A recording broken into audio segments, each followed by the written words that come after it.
exactly a part of a Dream Garage series, but to some extent it is, and we are talking about my dream VQ35 build. So there will be a video coming in the future that's going to be talking about what my plans are for this VQ35DE, because cylinder number 5 is a little down on compression, so we are going to have to do a pretty basic rebuild on it. And we will do a rebuild with some mild upgrades in there while we're inside the engine, but nothing crazy, because I want to stay within the TT4 and ST4 power to weight ratio classing, so I don't really want to increase the horsepower on this too much. But in the future, when I may be looking for more of a challenge and I want to add some power and move up to a different class, that's when we would start looking at my dream VQ build. So while this DE has been a great motor, I have loved it, it has given me thousands of hours of joy, and it has done a great job, it is not going to last forever.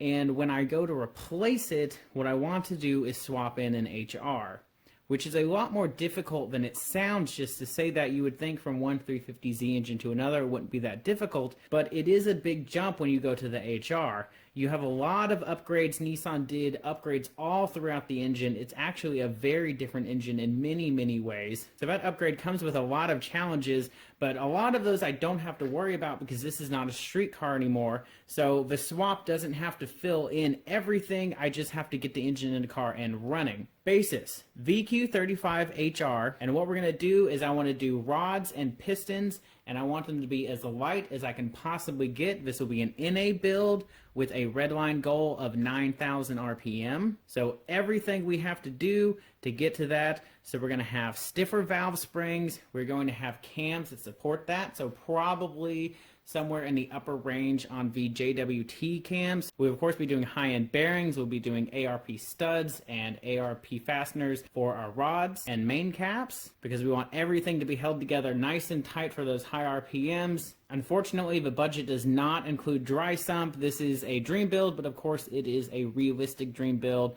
I'm not sure what I want to do for the intake. Of course, people like Soho Motorsports have done a lot of research and come up with a lot of great options, but I would love to do some sort of twin intake similar to what is on the VR38, but have that designed for a naturally aspirated engine. Because the car has two throttle bodies, instead of a 260s, I would go with 270mm throttle bodies, which is the stock DE size. Some larger tubing. Definitely would have to have some long tube headers and a very large single exhaust all the way back. Between all of that and tuning, I would like to be somewhere in the low 400 horsepower range. Of course, the 350Z around it will be built up, so the engine is going to be pushed back as far as I possibly can without cutting the firewall, because I can't do that in my classing for any of the ST classing until you get to Unlimited.